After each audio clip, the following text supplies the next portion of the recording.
तो my dear friends, आप लोग का फिर से स्वागत है बेटा हमारे अपने चैनल एस्पायर वर्टेक्स पर। आज हम लोग बात करेंगे बेटा एक चैप्टर की जिसका नाम है स्ट्रक्चरल ऑर्गेनाइजेशन इन एनिमल। इससे पहले के 6 चैप्टर्स ऑलरेडी वीडियो अपलोडेड हैं, आप देख सकते हैं। सब चैप्टर्स 1 घंटे से कम के टाइम में है। अपना टारगेट है कि वन शॉट वीडियो भी हो और 1 घंटे से कम में हो, कि आपका टाइम कम से कम लगे और ज़्यादा से ज़्यादा टाइम आप सेव करके फिजिक्स केमिस्ट्री पे भी यूज़ कर सकें या अपनी रिविजन पर यूज़ कर सकें। आइए आज आगे बढ़ते हैं बेटा अगले चैप्टर के साथ, that is structural organisation in animal. तो आगे देखिए भाई, morphology and anatomy of frogs लिखा गया है।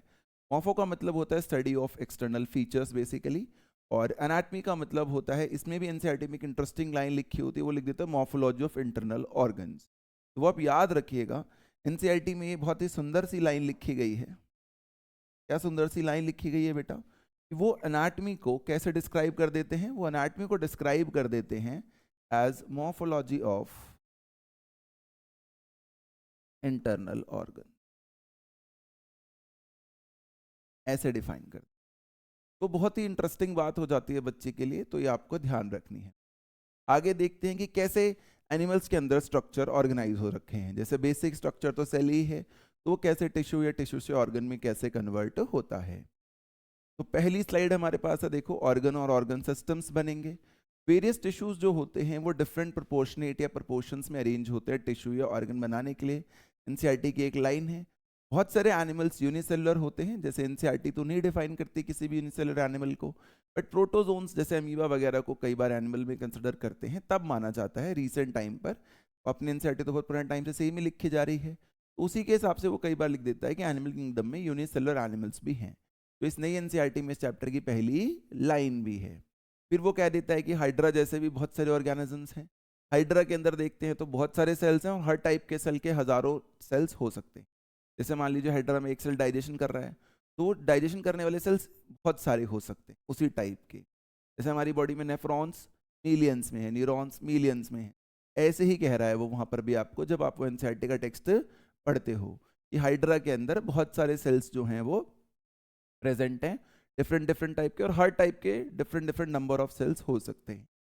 ऑर्गन और ऑर्गन सिस्टम, तो देखो टिश्यूज मिलकर ऑर्गन्स बनाते हैं। कैसे बनाते हैं, तो एनसीईआरटी लिखती है कि इसके लिए इनका डिफरेंट प्रपोर्शन होता है हर एक ऑर्गन को बनाने के लिए।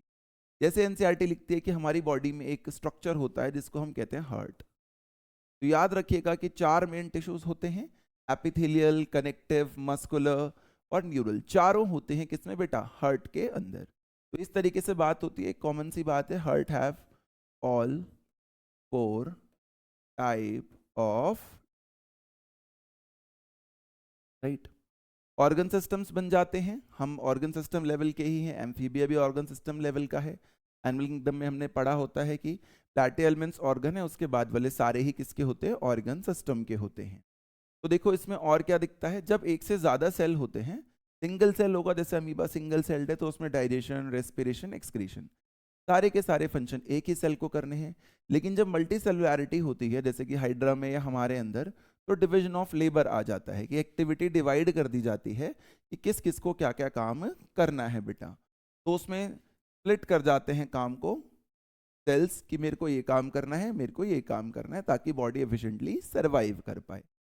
तो बहुत सिंपल सी बात हमने की कि यूनिसेलुलैरिटी के अंदर एक ही सेल सब कुछ करेगा, मल्टी सेलुलैरिटी के अंदर हर एक सेल्स जो अलग अलग होंगे उनका काम अलग अलग बट जाएगा। एक वर्ड एनसीईआरटी में लिखा जाता है कि इवोल्यूशनरी ट्रेंड देखा जा रहा है कि जो कॉम्प्लेक्सिटीज हैं ऑर्गन सिस्टम्स की, वो धीरे धीरे कॉम्प्लेक्स हो रही हैं, यानी कि एक डिस्क्रिनेबल, डिस्क्रिनेबल का मतलब होता है बेटा नोटिसेबल, डिस्क्रिनेबल का मतलब होता है नोटिसेबल या विजिबल। एक बहुत ही क्लियर कट हमें ट्रेंड जो है वो दिखता है कि कैसे चीजें बदल रही हैं, सेल से टिश्यू बने, टिश्यू से ऑर्गन, ऑर्गन से ऑर्गन सिस्टम्स की तरफ हम बढ़े। तो जब हम कॉम्प्लेक्सिटीज की बात करते हैं, तो एक बहुत ही डिस्क्रिनेबल यानी नोटिसेबल ट्रेंड दिखता है। ट्रेंड का मतलब होता है डायरेक्शन ऑफ चेंज। क्या मतलब होता है ट्रेंड का, डायरेक्शन ऑफ चेंज। तो ऐसा एक ट्रेंड हमें काफी क्लियरली दिखता है। ये भी एनसीईआरटी के एक वर्ड है, हर एनसीईआरटी के शब्द को हमें बहुत ध्यान से समझना होता है बेटे। फिर बात आती है कि मल्टी सेलुलर एनिमल्स में टिश्यू ऑर्गन बनाते हैं, ऑर्गन से ऑर्गन सिस्टम्स बनाते हैं।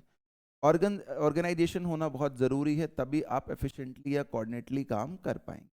जैसे हमारे घर में ही है कि छोटे भाई का एक काम है, पढ़ने जाता है, बड़ा भाई कमाने जाता है, पापा जॉब पे जा रहे हैं, मम्मी मान लो घर संभाल रही है। तो अगर ये काम ना बटे हुए हों, सब लोग ऑफिस ही चले जाएं, तो घर का कैसे होगा? सब लोग बोले नहीं हमने तो एक वो काम कर दिया। तो हमने अपने काम बांट रखे होते हैं, कोई बाहर जाता है, कोई घर में रहता है, क्योंकि एक से ज़्यादा लोग हैं। अगर हम इंडिविजुअल को एज ए सेल देखते हैं तो वैसे ही बात वो आपको यहाँ पे समझा रहा है बेटा, कि मल्टी सेलर लोगों के अंदर डिविजन ऑफ लेबर होता है, काम बटा हुआ होता है। और धीरे धीरे हम देख रहे हैं जैसे जैसे एवोल्यूशन हो रहा है, तो एक विजिबल ट्रेंड दिख रहा है कॉम्प्लेक्सिटी ऑफ ऑर्गन और ऑर्गन सिस्टम में। पॉरीफेरा में सेलुलर होते हैं, फिर सिलेंट्रेटास आते आते हम टिश्यू लेवल हो जाते हैं, फिर प्लेटी एलिमेंट्स में ऑर्गन, फिर उसके आगे ऑर्गन। हार्ट में चारों टाइप के टिश्यूज होते हैं। तो ये हमने बेटा इस वाली स्लाइड से सीख लिया। आगे चलते हैं दोस्तों। तो हमारे पास एक चैप्टर में जो मेन है आजकल नई एनसीईआरटी में, वो है फ्रॉग। फ्रॉग जो है क्लास एम्फीबिया यानी ड्यूल लाइफ वाला बंदा है। कॉर्डेटा यानी इसके पास नोटोकॉर्ड होती होगी एम्ब्रियोनिक डेवलपमेंट में, बाद में जो कि वर्टिबल कॉलम में कन्वर्ट हो जाती है। राना टिग्रीना इसकी कॉमन स्पीसीज है, ये इसका जेनरिक नेम है, ये इसका स्पीसीज नेम। हैबिटाट दोनों जगह रह सकता है। Body temperature do not have constant body temperature, इसको बोलते हैं पोई किलो थर्मास। पोई किलो शब्द का मतलब होता है बेटा वेरिएबल या वेरिड, यानी कि इनके अंदर जो वो है अंदर की, थर्मो का मतलब होता है हीट, यानी इनके अंदर जो हीट है या इनकी बॉडी का जो टेम्परेचर है बेटा, वो वेरिएबल है, चेंज होता रहता है, फिक्स नहीं रहता है। इसलिए इसे पोइकिलोथर्मस कहते हैं। पोइकिलो का लैटिन ग्रीक भाषा में जब हम मतलब निकालते हैं तो वो निकलता है वेरिएबल या चेंज होने वाली चीज़।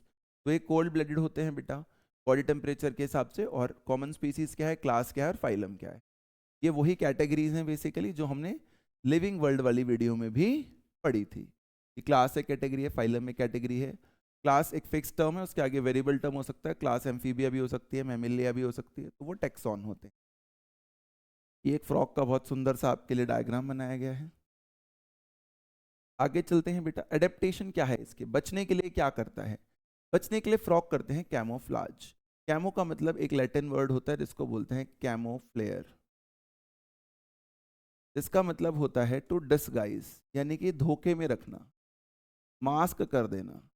आप इसे पहचान ना पाओ, अपने अपीयरेंस को कुछ ऐसा कर लेना। तो वही होता है ability to change skin to hide from environment के साथ। जब आप ब्लेंड कर जाते हो उस प्रॉपर्टी को कहते हैं कैमोफ्लाज, और उसके कारण आप बच जाते हो, तो उस बचने वाली जो प्रॉपर्टी होती है प्रोटेक्टिव कलरेशन, उसको बोलते हैं मिमिक्री। तो environmental blending is camouflage and the protective colouration, जिस वजह से आप बच गए हो उसको बोलते हैं मिमिक्री। एक्सट्रीम्स से ये बचता है क्योंकि टेम्परेचर इसका फिक्स्ड नहीं होता है बेटा, तो इसके साथ समस्या है। ऊपर नीचे टेम्परेचर होगा तो जैसे हम जानते हैं एंजाइम हमेशा टेम्परेचर या पीएच डिपेंडेंट होते हैं। तो ये हमेशा बाहर जब सर्दी होती है, गर्मी होती है, तो कुछ ऐसी जगहें ढूंढते हैं ताकि इनकी बॉडी पे उस टेम्परेचर का ज़्यादा फर्क ना पड़े, इनकी बॉडी को कांस्टेंट ही टेम्परेचर रहे। तो देखो जैसे गड्ढा, सूर्य निकला गड्ढे में छुप गया समर्स के टाइम पर, इसको बोलते हैं एस्टिवेशन। क्या बोलते हैं बेटा? एस्टिवेशन। ये देखो बर्फ में जाके छुप गया, हाइबरनेशन। ताकि बाहर तापमान जैसा भी हो इसकी बॉडी का तापमान कांस्टेंट रहे, हमेशा ऐसे एनवायरनमेंट को ढूंढता है। तो हमारा बॉडी टेम्परेचर हमेशा 37 ही रहता है, चाहे बाहर की कंडीशन कुछ भी हो, पर इसके साथ ऐसा नहीं होता है। इसलिए इसको इस तरीके से अपने आप को अरेंज करना पड़ता है बेटा। तो देखो इसमें एस्टिवेशन और हाइबरनेशन दो टर्म्स यूज करे जाते हैं। एस्टिवेशन जो टर्म है बेटा, वो लैटिन में एक शब्द होता है एस्टास, उसका मतलब होता है समर, उससे लिया जाता है, इसलिए इसे समर स्लीप कह देते हैं, कि बाहर नहीं निकलेगा उस टाइम पे छुप जाएगा। और हाइबरनेशन जो होता है उसका लैटिन वर्ड होता है हाइबरना, जिसका मतलब होता है विंटर्स।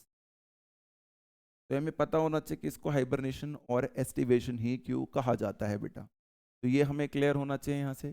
कैमोफ्लाज क्या है, मिमिक्री क्या है, एस्टास और हाइबरना क्या है, पोइकिलोथर्मस का मतलब क्या होता है। ये देखो कलर कैसे बदला उसने, ड्राई लैंड पे देखो कलर कैसा हो गया, और देखो ग्रास पे कलर कैसा था। यही कैमोफ्लाज है, अपने एनवायरनमेंट के साथ ब्लेंड करना, और इसकी वजह से बच जाएगा तो उसे अपन मिमिक्री कहते हैं। आगे चलते हैं बेटा। तो मॉर्फोलॉजी क्या है भाई, इसके स्किन को अगर मैं ऊपर से देखता हूं तो इसकी बॉडी के डिवीजन दो हैं, हेड और ट्रंक। ट्रंक का मतलब होता है धड़, सिर कटने के बाद जो धड़ रह जाता है टॉर्सो पोर्शन, उसे धड़ कहते, ट्रंक कहते। नेक और टेल इसमें नहीं होती है जनरली। हिंड लिम्ब है भाई, हिंड लिम्ब, और एक क्या होता है, फोर लिम्ब होता है। याद रखिएगा फोर मतलब फोर ही, यानी इसमें 4 डिजिट्स होती हैं, फोर मतलब फोर। और हिंड लिम्ब में होती हैं 5। टिम्पेनम होता है यानी एक्सटर्नल ईयर पिन्ना नहीं होता है। हियरिंग के लिए टिम्पेनम होता है विद इंटरनल ईयर, यानी ear drum with internal ear. Snout का मतलब थोड़ा थिक स्ट्रक्चर होता है ताकि प्रोटेक्शन मिले इसे। आईज देखो बल्ज आउट होती है हेड के ऊपर एकदम, ताकि ये पानी के अंदर भी रहे तो बाहर की चीजें देख पाए। क्लोएकल एपरेचर होता है भाई, क्लोएका हमने एनिमल किंगडम में भी पढ़ा था कि क्लोएका को हम सिवर कहते हैं, जो हमारे यहाँ नाली के पानी के लिए यूज होता है।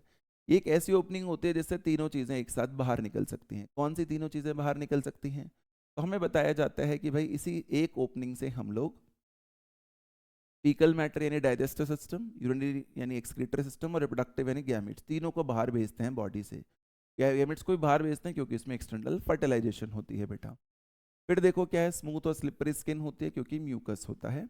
Always maintain in moist condition. Dorsal side, dorsal का मतलब होता है हमेशा बैक साइड, वेंट्रल का मतलब बेली साइड होता है बेटा। तो डॉर्सल साइड जो होती है वो ऑलिव ग्रीन है, वेंट्रल साइड थोड़ी सी पेल येलो होती है। एक बार नीट में क्वेश्चन आ चुका है बेटा। Never drink water, absorb it through skin, right. Diffusion हो जाता है डिजॉल्व्ड ऑक्सीजन का स्किन के थ्रू, इसलिए इसमें क्यूटेनियस रेस्पिरेशन भी एक चीज होती है। और पिछले साल नीट के एग्जाम में क्यूटेनियस रेस्पिरेशन पे क्वेश्चन भी आ गया था। बॉडी डिवीजन हेड और ट्रंक में होती है, नेक और टेल इसमें जनरली एम्फीबियंस में एब्सेंट ही होती है, सेलेमेंड्रा ही टेल्ड होता है बस। तो एक ये बात हो गई मेरी मॉर्फोलॉजी मतलब एक्सटर्नल फीचर्स देखने की बारी। स्किन पे म्यूकस है, डॉर्सल वेंट्रल का कलर क्या है, बॉडी की डिवीजन क्या है, फोर लिम्ब में 4 डिजिट होंगी, हिंड लिम्ब में 5 डिजिट होंगी। क्लोइकल एपरेचर किस किस की ओपनिंग को बाहर भेजता है, डाइजेस्टिव, रिप्रोडक्टिव और एक्सक्रीटरी। डिजिट्स मतलब fingers, right. Eyes bulge out होंगी। अब आगे देखो, हेड रीजन जो होता है आईज बल्ड होते हैं, covered by nictitating membrane. Nictitating word जो है वो निक्टेयर से आता है। निक्टेयर का मतलब होता है टू ब्लिंक, यानी ये जैसे हमारे को प्रोटेक्शन लेनी होती है, कोई आग की तरफ अटैक करता है तो हम आंखें ब्लिंक करते हैं, ऐसे ही स्विमिंग या वाटर के दौरान प्रोटेक्ट करता है कौन इसे, निक्टेटिंग मेम्ब्रेन, पानी के अंदर इसकी आईज को ब्लिंक करके। हमारे तो स्टैटिक होते हैं, निक्टेटिंग मेम्ब्रेन कई बार कहा जाता है मूवेबल भी होती हैं। लिम्स जो हैं वो हेल्प करती हैं, फोर लिम और हिंड लिम हम जानते हैं, टेट्रापोडा ग्रुप का है ये। सुपर क्लास इसकी टेट्रापोडा है, जब हम एनिमल किंगडम पढ़ते थे तो हमने वहाँ पढ़ा था। तो इसलिए देखो टेट्रापोडा है तो हिंड लिम्स और फोर लिम्स इसमें होंगे बेटा। फोर लिम के अंदर जैसा मैंने कहा था 1 2 3 4 4 डिजिट्स होंगे, दिख रहा है आपको साफ साफ। हिंड लिम में देखो बेटा 1 2 3 4 और 5। लेकिन एक और इंटरेस्टिंग डिफरेंस है कि ये दोनों आपस में यहाँ पे जुड़ी नहीं हुई हैं, नहीं जुड़ी हुई। लेकिन यहाँ देखो जुड़ी हुई हैं किससे, स्किन के फोल्ड से। ये जो स्किन का फोल्ड है जो इन्हें जोड़ता है, इसी के कारण इनको बोलते हैं वेब्ड डिजिट्स। क्या बोलते हैं, वेब्ड डिजिट। उधर नहीं है वो फोल्ड के अटैचमेंट अच्छे से, और इस तरफ है, इधर ऐसी कोई अटैचमेंट थी नहीं जैसे यहाँ स्किन के फोल्ड के अटैचमेंट होती है, इसलिए इसे वेब्ड फीट कहा जाता है। Hind limbs help in swimming, walking. Leaping का मतलब होता है बेटा जंप करना, कूद जाना, ताकि इंटरमीडिएट स्टेप्स मिस हो जाएं।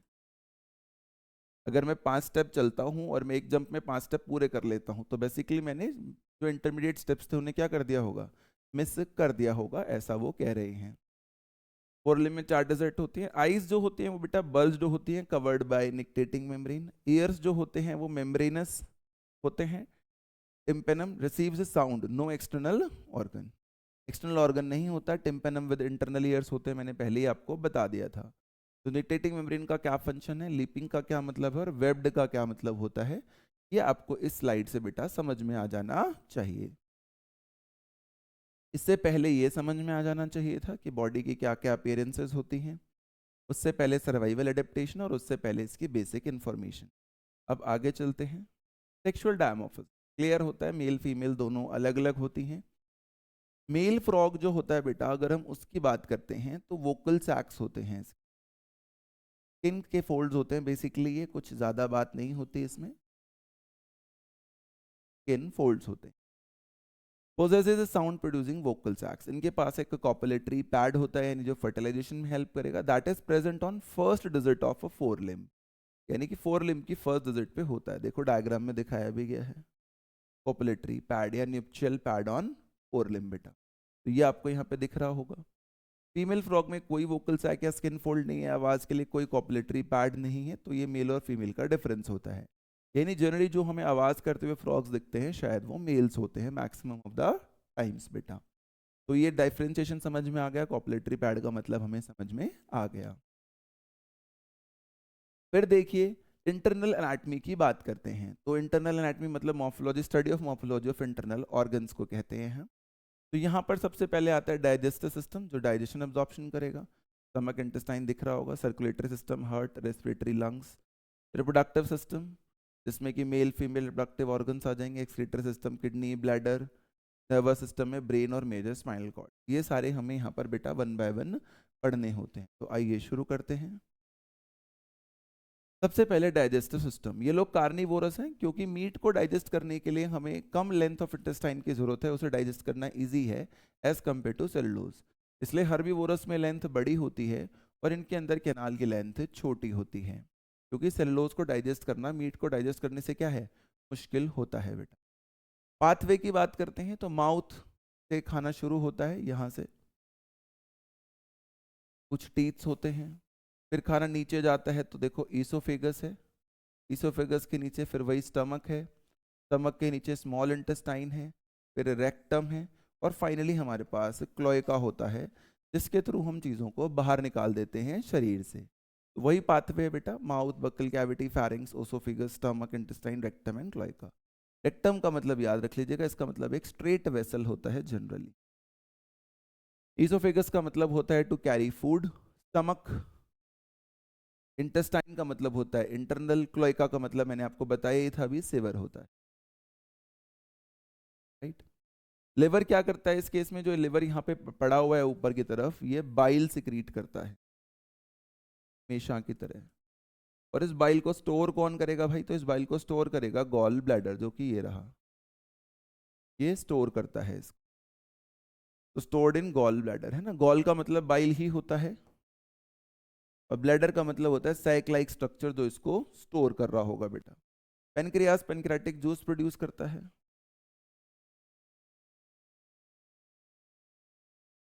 तो ये बात हो गई यार हमारे लिए, हमें क्लियरली समझ में आ गया कि ईसोफेगस क्या है, स्टमक क्या है, इंटेस्टाइन क्या है, गॉल ब्लैडर क्या है, लिवर क्या है, इसकी सीक्वेंस कैसे मानी जाएगी, और कौन कौन ऑर्गन का क्या क्या नाम है बेटा, है बहुत क्विकली फटाफट हमें चीजें समझ में आ रही हैं।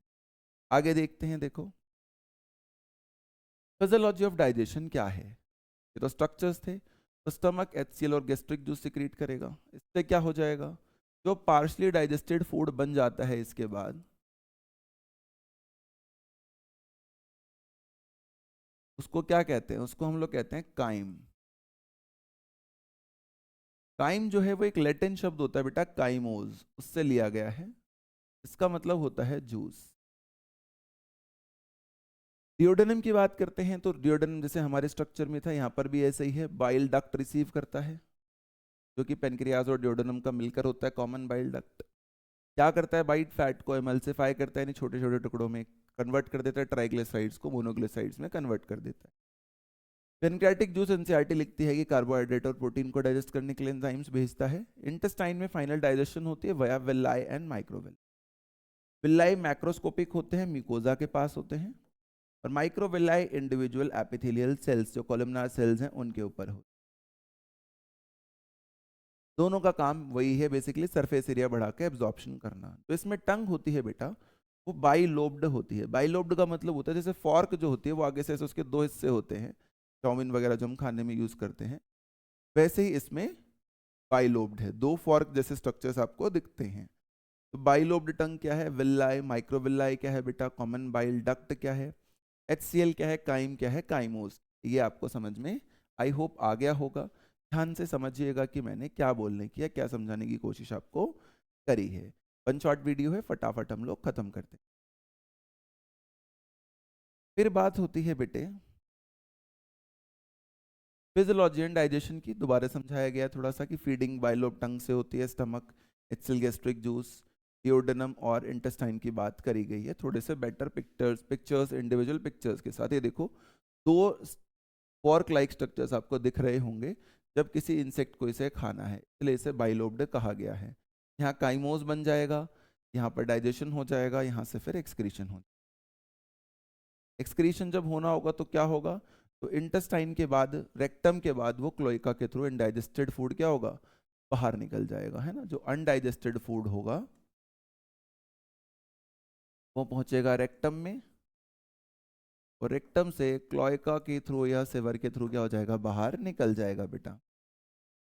फिर रेस्पिरेशन की बात आ गई तो वाटर में स्किन के थ्रू करते हैं। हमने शुरू में ही सीखा था कि जो डिजॉल्व्ड ऑक्सीजन होता है वो स्किन के थ्रू डिफ्यूज कर जाता है, ये पानी कभी पीते नहीं है। लैंड पे रेस्पिरेशन करनी है तो तीनों से कर सकते हैं, बक्कल कैविटी, स्किन और लंग्स। जनरली जो मैकेनिज्म होता है वो ये होता है कि नॉस्ट्रल से स्टार्ट करेंगे, फिर आएंगे बक्कल कैविटी पर, और बक्कल कैविटी के बाद जाएंगे लंग्स पर। ऐसा एनसीईआरटी में एक लिखा जाता है। पेयर्ड स्ट्रक्चर्स होते हैं लंग्स। ऐसे स्ट्रक्चर होते हैं paired. Pink sac like structures होते हैं, थोरैक्स में होते हैं, यानी ट्रंक रीजन के पास होते हैं। बक्कल कैविटी दिखाई गई है बेटा, स्किन दिखाई गई है। लंग्स देखो पेयर में होते हैं, मैंने आपको बता ही दिया था, 2 दिखाए गए हैं, पिंक कलर के होते हैं, वो भी दिखाया गया है। इसके अलावा बेटा एक और क्वेश्चन पूछा जाता है बहुत बार कि ये बताइए कि जब एस्टिवेशन और हाइबरनेशन होगा, यानी समर और विंटर स्लीप होगा, तो कैसे करेंगे रेस्पिरेशन। तो ध्यान रखिएगा, तब भी हम करेंगे क्यूटेनियस रेस्पिरेशन। कैसे करेंगे, क्यूटेनियस रेस्पिरेशन। तो एक कॉमन चीज जो हर जगह है, लैंड में, वाटर में, एस्टिवेशन हाइबरनेशन में, वो है स्किन। और बाकी लैंड पर स्किन के अलावा 2 चीजें और ऐड हो जाती हैं। ऐसे आप इसको याद रख सकते हो ताकि आपको फ्यूचर में कभी भी कोई प्रॉब्लम ना आए बेटा। तो ये देखो कॉन्सेप्ट हमें क्लियर होना चाहिए, कोई बहुत मुश्किल बात नहीं कर रहे हैं हम यहाँ पे। सर्कुलेटरी सिस्टम की बात करते हैं तो क्लोज्ड होता है भाई, बिल्कुल सही बात है। यानी कि ब्लड वेसल्स होती हैं, directly plasma membrane of cell blood के साथ कांटेक्ट में नहीं आती, बल्कि ब्लड से लिम्फ बनता है, वो सेल के प्लाज्मा मेम्ब्रेन के साथ कांटेक्ट में आता है। 3 चैम्बर होते हैं बेटा, 2 एट्रियाज होते हैं, देखो राइट ऑरिकल और लेफ्ट ऑरिकल, और एक कॉमन वेंट्रिकल होता है, इसलिए इसे इनकम्प्लीट डबल सर्कुलेशन भी कहते हैं। उसके बाद कवरिंग के बाहर जो प्रोटेक्टिव कवरिंग है उसे कहते हैं पेरिकार्डियम। साइनस विनोसस क्या कहना चाहता है, कहना चाहता है जैसे हमारे शरीर में क्या होता है कि इन्फीरियर वेना कावा जो है वो सीधा आ जाती है किसमें, राइट एट्रियम में। इसमें कह रहा है ऐसा नहीं होता, इन्फीरियर वेना कावा और राइट एट्रियम के बीच में एक स्ट्रक्चर आएगा, उसको बोलेंगे साइनस विनोसस। Sinus venosus. उसके बाद आप पहुंचेंगे राइट एट्रियम, तो वही स्ट्रक्चर होता है sinus venosus, joins right atrium, receives venous blood. ऐसे अपने शरीर में होता है कि वेंट्रिकल से बाहर निकलना है तो एओर्टा के थ्रू बाहर निकल जाते हैं। यहाँ पर वेंट्रिकल से जब बाहर निकलेंगे तो पहले आएगा कॉनस आर्टरियोसस, फिर आएगा आयोटा। तो ये थोड़ा सा डिफरेंस होता है हमारे और इसके सर्कुलेटरी सिस्टम के अंदर बेटा, ये हमें पता होना चाहिए, कोई बहुत मुश्किल बात इसमें भी नहीं है। कि साइनस विनोसस कहाँ आएगा, कोनस आर्टरियोसस कहाँ आएगा, 3 चैम्बर होते हैं, क्लोज्ड सर्कुलेटरी सिस्टम होता है। क्या सर्कुलेट करते हैं भाई हम, तो हम ब्लड सर्कुलेट करते हैं। ब्लड में क्या होते हैं, सेल्स होते हैं, फ्लूइड होते हैं, वगैरह वगैरह। आगे देखो, तो ब्लड वेसल्स होती हैं, लिम्फ होता है। अब देखो एक और इंपॉर्टेंट चीज होती है पोर्टल सिस्टम। पोर्ट का मतलब होता है गेट, कि मेरे को किसी मॉल में एंट्री करनी है कहीं तो मैं गेट के थ्रू एंट्री करता हूँ। ऐसे ही बोलते हैं कि अगर इंटेस्टाइन के डीऑक्सीनेटेड ब्लड को लिवर में एंट्री करनी है तो उसको एक गेट से पास होना होता है, उस गेट का नाम होता है लेवर। क्या नाम होता है, लेवर। यानी इंटेस्टाइन का ब्लड जो है बेटा वो पहले जाएगा लिवर के पास और फिर जाएगा हार्ट के पास, इसलिए क्योंकि गेट के तौर पे लिवर काम कर रहा है अभी, इसको बोलते हैं हिपैटिक पोर्टल सिस्टम। और फ्रॉग के अंदर, हमारे अंदर भी होता है हिपैटिक पोर्टल, तो फ्रॉग के अंदर एक और होता है, उसको बोलते हैं रीनल पोर्टल। कि lower parts of the body जो हैं एब्डोमेन की तरफ के, उन्होंने किडनी को दे देना है और थोड़े ऊपर वालों ने दे देना है लिवर को। लोअर पार्ट के लिए गेट का काम किडनी कर जाएंगे और अपर पार्ट के लिए गेट का काम कौन कर जाएगा, लिवर। तो उसको बोलते हैं रीनल पोर्टल सिस्टम। ये भी एग्जाम में क्वेश्चन आ चुका है। पोर्ट का मतलब सिंपल गेट होता है बेटा। फिर बात करते हैं ब्लड सेल्स और लिम्फ की। तो ये बहुत सारे ब्लड के सेल्स हैं बेटा। आरबीसीज कैसे होते हैं, न्यूक्लिएटेड होते हैं, हीमोग्लोबिन कंटेन करते हैं। डब्ल्यूबीसी और प्लेटलेट भी प्रेजेंट होते हैं इसके अंदर। Lymph lakhs few proteins and RBCs. हमारी बॉडी में भी ऐसा ही होता है कि कैपिलरी में से आरबीसी और प्रोटीन फिल्टर ही नहीं हो पाते, इसलिए हम बोल देते हैं कि जो लिम्फ है उसमें आरबीसी और प्रोटीन है ही नहीं।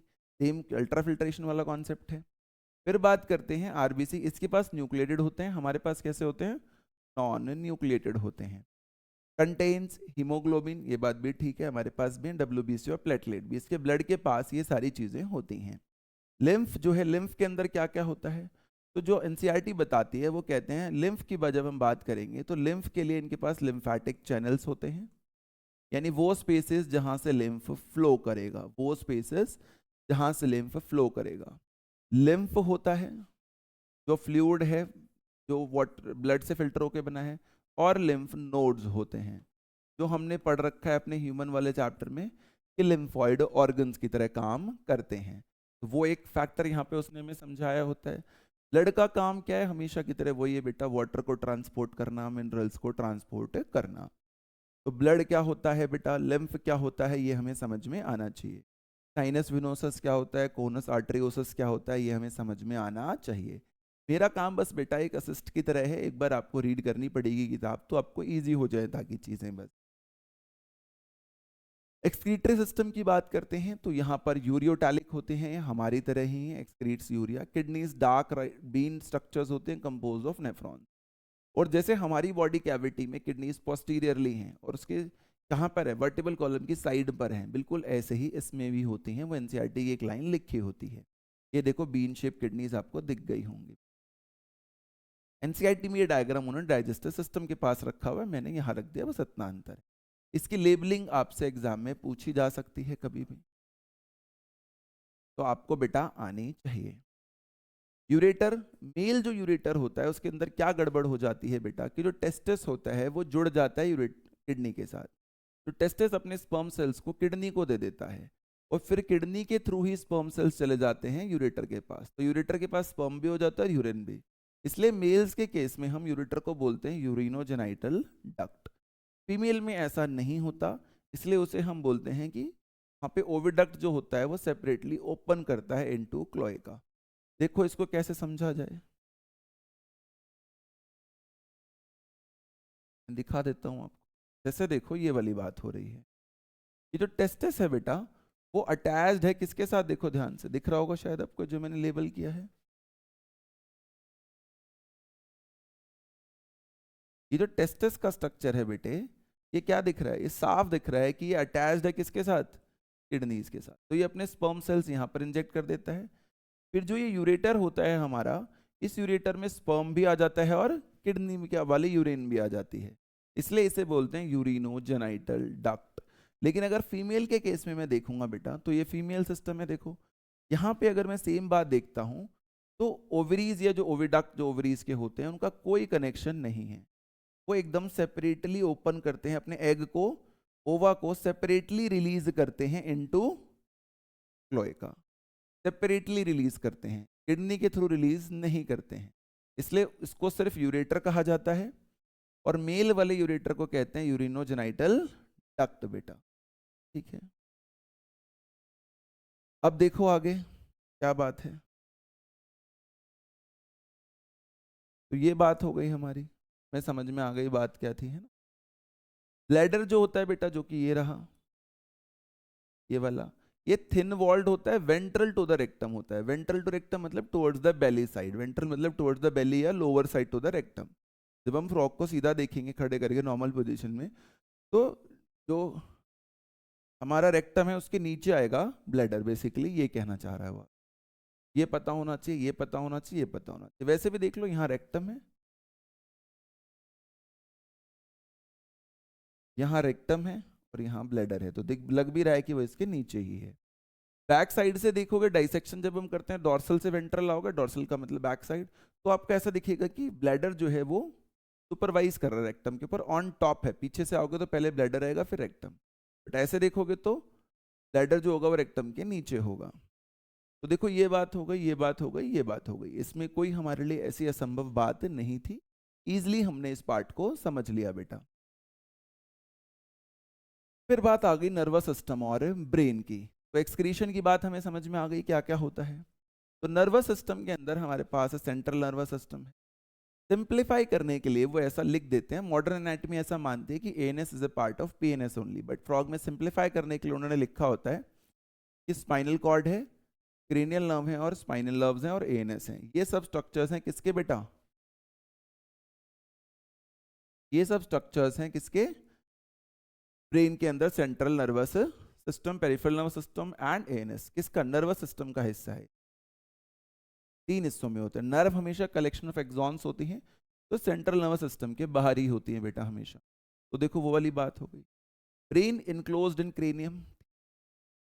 फोर ब्रेन होता है एक, तो इसमें हमारी तरह ही क्रेनियम मतलब वोल्ट ऑफ स्कल, जिसमें स्मेल के लिए ऑल्फैक्टरी लोब्स होते हैं, पेयर्ड सेरिब्रल हेमिस्फेयर्स होते हैं। कैसे होते हैं सेरिब्रल हेमिस्फेयर बेटा? पेयर्ड होते हैं, वो पता होना चाहिए।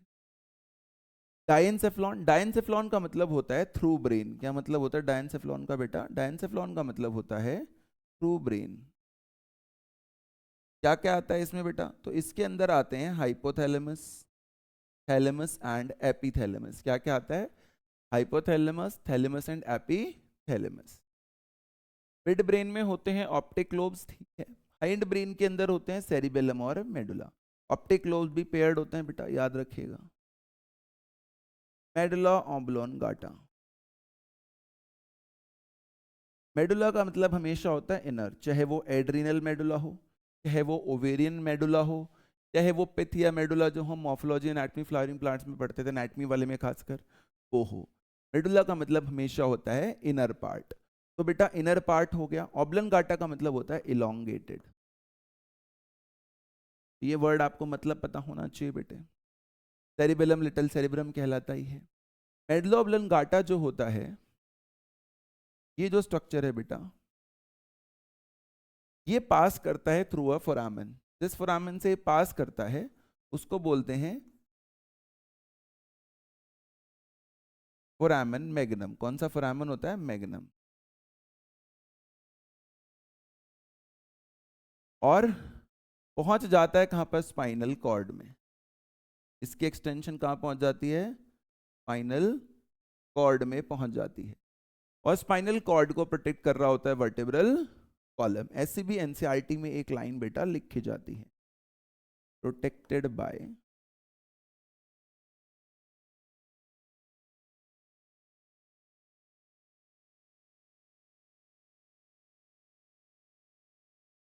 Protected by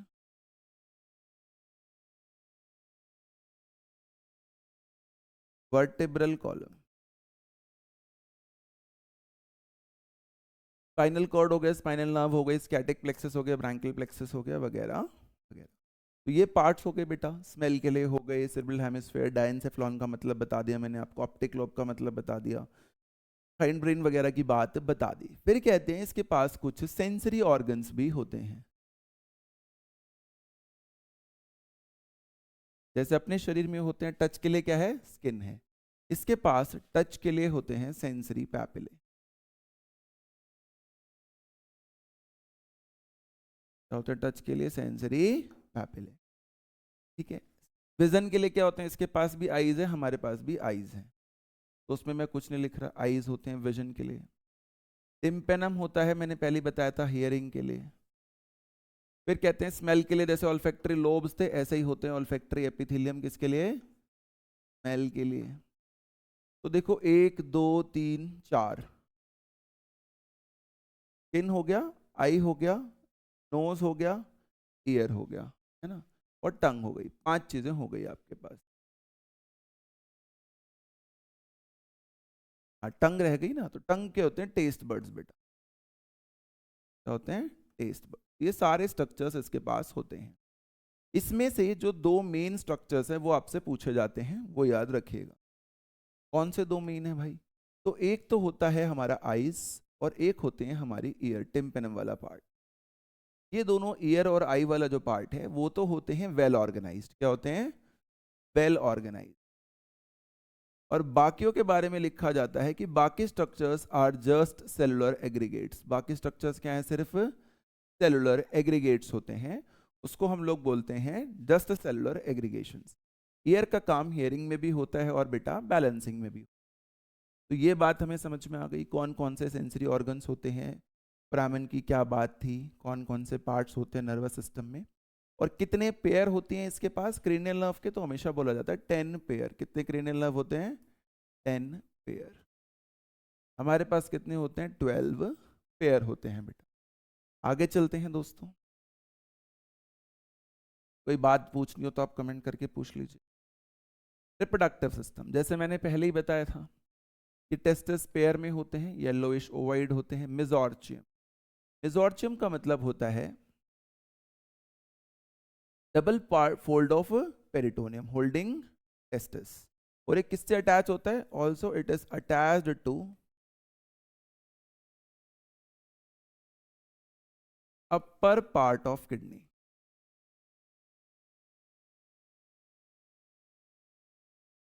part of kidney. और दूसरी तरफ टेस्टिस है, तो टेस्टिस को उसके साथ जोड़े रखता है बेटा ये। वाजा इफ्रेंशिया होता है। वाजा का मतलब होता है बेटा वेसल। आ गया ये। वाजा का मतलब होता है वेसल। इफ्रेंशिया का मतलब, इफ का मतलब होता है आउट, इफ्रेंशिया का मतलब होता है कैरी करना। यानी बेसिकली एक ऐसी वेसल जिसका काम है टू कैरी आउट स्पर्म्स बाहर की तरफ। ह्यूमन में भी होती है, यहाँ पे भी होती है। 10 to 12 इन नंबर होते हैं बेटा वाजा इफ्रेंशिया। ये रही देखो, जैसे अपने टेस्टिस से निकलती है ऐसे ही है। और फिर एंटर करते हैं किडनी में। किडनी में कहाँ एंटर करते हैं? तो ये एंटर करते हैं बिडर्स कैनाल में। बिडर्स कैनाल एक साइंटिस्ट था, फ्रेडरिक बिडर करके कुछ फ्रांस का, उसके नाम पर रखा जाता है। फिर देखो पाथ क्या है, तो टेस्टिस से वाजा इफ्रेंशिया, वाजा इफ्रेंशिया से बिडर्स कैनाल, बिडर्स कैनाल से यूरेटर। और क्योंकि इस वाले यूरेटर में बेटा किडनी के स्पर्म सेल्स भी आएंगे, किडनी के स्पर्म सेल्स भी आएंगे, किडनी की यूरिन भी आएगी और टेस्टिस के स्पर्म सेल्स भी आएंगे। इसलिए इसे बोलते हैं यूरिनोजेनाइटल डक्ट। क्या बोलते हैं इसे? यूरिनोजेनाइटल डक्ट बोलते हैं बेटा। तो ये बात हमें समझ में आ गई कि कैसे कैसे होता है, कैसे कैसे फोल्ड के अटैचमेंट है। पेरिटोनियम जो शब्द है बेटा, पेरिटोनियम शब्द का मतलब होता है स्ट्रेच्ड अराउंड। क्या मतलब होता है पेरिटोनियम का? पेरिटोनियम शब्द का मतलब होता है स्ट्रेच्ड अराउंड, कोई ऐसा स्ट्रक्चर जो चारों तरफ स्ट्रेच हो रखा हो, फैल रखा हो। जैसे अपने शरीर में पेरिटोनियम होता है बट किडनी उसके पीछे होती है, इसलिए बोलते हैं रेट्रो पेरिटोनियल है हमारी किडनी, राइट। तो ये बात हमें समझ में आ गई। बिडर्स कैनाल, वाजा इफ्रेंशिया, मेसोर्चियम। मेसोर्चियम समझ लो, जैसे मीजो का मतलब होता है मिडल, ऑर्चियम का मतलब होता है टेस्टिस। मीनिंग्स अगर हम समझेंगे स्ट्रक्चर्स के तो हमारे लिए चीजें याद रखना फ्यूचर में बेटा आसान हो जाती हैं। अब हम फीमेल की बात करते हैं। तो देखो पेयर होता है, कोई फंक्शनल कनेक्शन नहीं होता। बेशक से आपको लग रहा हो कि जो ओवरी है वो स्ट्रक्चरली बहुत पास है किडनी के, बहुत पास है ये किडनी के, बट फंक्शनली कोई कनेक्शन नहीं है। फंक्शनली इसका ओविडक्ट बिल्कुल अलग से क्लोएका में ओपन करता है। तो यहाँ यूरेटर को यूरेटर ही कहते हैं क्योंकि ओविडक्ट या फेलोपियन ट्यूब सेपरेटली ओपन करती है क्लोएका में, राइट। ओवा क्या होते हैं? कितने ओवाज रिलीज हो सकते हैं? तो 2500 से 3000 ओवा रिलीज हो सकते हैं एट ए टाइम। फर्टिलाइजेशन कैसी होती है बेटा? एक्सटर्नल होती है। इनका नंबर 2500 से 3000 है। फिर ये कंपैरिजन है बेटा मेल और फीमेल के बीच में। एनसीईआरटी का डायग्राम है, आप ध्यान से देखोगे तो आपको समझ में आएगा कि देखो भाई ओविडक्ट अलग से ओपन कर रही है, ओवा अलग से आ रहा है, पर जो टेस्टिस है वो अपना स्पर्म इसी को दे दे रहा है, तो फिर यहीं आ रहा है। इसलिए इस यूरेटर को क्या कहते हैं? इसलिए इस यूरेटर को कहते हैं यूरिनोजेनाइटल डक्ट। क्लियर है बेटा? तो ये बात हमें समझ में आनी चाहिए सारी की सारी, राइट। इकोनॉमिक इंपॉर्टेंस क्या है? तो लाइव लार्वा होता है टेडपोल। लार्वा का मतलब होता है मास्किंग, लैटिन भाषा में मास्क कहते हैं लार्वा को। उसको देख के आप बता ही नहीं सकते कि एडल्ट कैसा होगा। जैसे हम बोल देते हैं टेडपोल के पास तो गिल्स होंगी, बट एडल्ट के पास होंगी ही नहीं। ऐसे ऐसे मास्क करता है ये टेडपोल। टेड मतलब टॉड, बेसिकली इस तरीके की अपीयरेंस है, वजह से वर्ड रखा गया है टेड पोल। और पोल मतलब head like structures. Metamorphosis, Meta का मतलब होता है चेंज, और मॉर्फोसिस का मतलब हम जानते हैं बेटा मॉर्फोलॉजी, यानी बार बार अपनी मॉर्फोलॉजीज बदलता रहता है। यानी लार्वा और एडल्ट की मॉर्फोलॉजी अपीयरेंस सेम नहीं होती है। फिर बात आती है पेस्ट कंट्रोल में काम आता है ये हमारे इकोसिस्टम में की लिंक है फूड चेन का। लेग्स वगैरह कुछ कंट्रीज में खाई जाती हैं। साइंटिफिक रिसर्च ट्रांसजेनिक एनिमल्स जो हम बायोटेक एप्लीकेशन में पढ़ते हैं, वहाँ पे हम फ्रॉग का बहुत ज़्यादा इस्तेमाल करते हैं बेटा।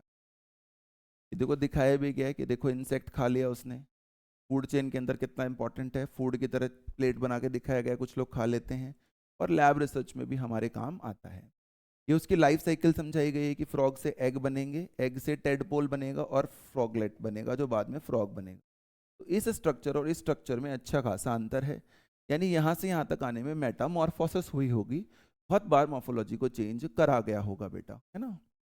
तो ये आपको समझ में आना चाहिए, गिल्स कैसे डिफर करती हैं, कैसे क्यों मेटामॉर्फोसिस कहते हैं, डायग्राम देख के समझ में आना चाहिए, इसमें और इसमें बहुत वेरिएशंस हैं।